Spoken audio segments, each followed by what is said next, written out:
قرآن کی خدمت کر جاؤ، دین کی خدمت کر جاؤ، مسجدیں بنا جاؤ۔ آج آواز دے رہی ہے تمہیں اپنے ڈیرے کا خیال ہے، اپنی بہنی کا خیال ہے، اور لوگوں تمہیں اپنے مرلوں مربوں کا خیال ہے۔ آج فصل اچھی ہو گئی، آج چاول کی فصل اچھی ہو گئی، تمباکو تمہارے علاقے میں، کپاس تمہارے علاقے میں، کماد تمہارے علاقے میں۔ میرے عزیزو، جب فصل بیجی تھی اس وقت تو رو رو کے دعائیں کر رہے تھے، نیت کی تھی اللہ تعالیٰ برکت دے دے، فصل اچھی ہو جائے، یوں کروں گا۔ اب میرے عزیزو، فصل کی ہریالی دیکھ کے کہتا ہے کسے دے پیو دا مال کوئی نہیں، اے میری اپنی محنت دا نتیجہ ہے، تجھے پتہ کوئی نہیں۔ قرآن اٹھا کے دیکھ، خدا نے ہری بھری فصلوں کو اجاڑ کے رکھ دیا، آگ کا انگارہ برسا، ساری زمین کو چٹیل میدان بنا کے راکھ کا ڈھیر کر کے چلا گیا۔ وہ اللہ قادر ہے، اس کی قدرت کو میرے عزیزو للکارو مت، اس کی طاقت کو للکارو مت۔ کب انسان کے بچے بنو گے، کب دنیا کے اندر رہ کے اللہ کے بندے بن کے زندگی گزارو گے، نبی جی کی اطاعت کا، آپ کی غلامی کا توق گلے میں ڈال کے زندگی گزارو گے۔ بات کرتے ہو عمر فاروق رضی اللہ تعالی عنہ کی، صحابہ اکرام آئے عمر فاروق رضی اللہ تعالی عنہ کے پاس اور آ کے کہنے لگے عمر اب تو اسلام کو اللہ نے کشادگی دے دی، اب تو حالت اچھی ہو گئی، پوری دنیا کے اندر اسلام پھیل گیا، اب عمر اپنی حالت اچھی کر لو۔ اپنی نگاہ اپنے چہرے پر نگاہ ڈالی، اپنے لباس پر نگاہ ڈالی، رو کے فرمانے لگے اللہ پاک نے آدھی دنیا سے زیادہ مجھے اسلام کا پرچم لہرانے کا اللہ نے موقع دیا۔ خدا پاک کی قسم ریشم کے لباس پہن کے نہیں میں نے علاقے فتح کیے، بلکہ 77 پیوند والا لباس پہن کے میں نے علاقہ فتح کیا۔ او لوگو تمہیں امیری پہ ناز ہے، میں فاروق اعظم کو محمد کی فقیری پہ ناز ہے۔ کون؟ عمر فاروق رضی اللہ تعالیٰ عنہ۔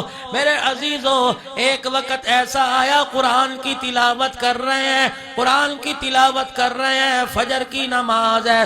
آج میرے عزیزو ہمیں گھروں میں قرآن نصیب نہیں، مارکیٹ میں قرآن نصیب نہیں۔ میرے عزیزو ہاں، قرآن کریم کی تلاوت اس وقت ہوتی ہے جب ہمارے گھر کے اندر کوئی موت میت ہو جاتی ہے، ہم جیسوں کو کرائے کہ حافظوں کو بلا لیا، آؤ جی قرآن پڑھو۔ پچھلے دنوں میرے عزیزوں میں جتوئی کے علاقے میں تھا، جب تک کھانا نہیں پکا میرے عزیزوں قرآن پڑھتے رہو پڑھتے رہو، جب کھانا تیار ہو گیا تو مولوی صاحب بس کرو، مولوی صاحب تقریر ختم ہو گئی، اب تو قرآن اور تقریریں روٹی کے تابع ہو گئی ہیں۔ میرے عزیزوں کیا ہو گیا؟ کب تک قرآن کا سودا کرو گے؟ کب تک حسین کے خون کو بیچ بیچ کے کھاؤ گے؟ کب تک دین کے نام پہ چندے مانگ مانگ کے اپنے پیٹ بڑے کرتے رہو گے؟ کیا تمہیں اللہ کو جواب نہیں دینا؟ اللہ غنی، باپ مرا بیٹا قرآن کیوں نہیں پڑھتا؟ ہم جیسے قرآن کے حافظوں کو بلا لیا، آجو جی 20 بچے بھیج دو، روٹی ملے گی، پانی ملے گا، رکشے کا کرایہ ملے گا، قاری صاحب تجھے 100 روپیہ ملے گا۔ یقین جانو اتنے لالچ دو گے تو میرے جیسا چھلانگے مار مار کے آوے گا۔ کرائے کے حافظ بلائے اتنا ثواب نہیں ملے گا جتنا بیٹا باپ کی قبر پہ بیٹھ کے قل اللہ پڑھے گا اسے ثواب مل جائے گا۔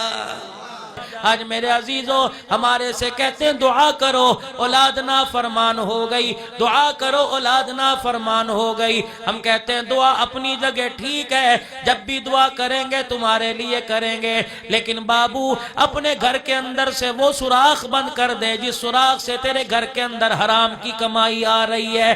رب اکبر کی قسم ہے حرام کما کے لائے گا، لاکھ سجدے کر، لاکھ قرآن کی تلاوت کر، سورہ یاسین کا بچوں کو پانی پلا، سورہ ملک، سورہ واقعہ، سورہ رحمان کا پڑھ پڑھ کے بچوں کو پانی پلا، جب تک حرام اپنے گھر سے اندر ختم نہیں کرے گا رب ذوالجلال کی قسم ہے تیرے گھر میں برکت کی ایک رتی نہیں آ سکتی ہے۔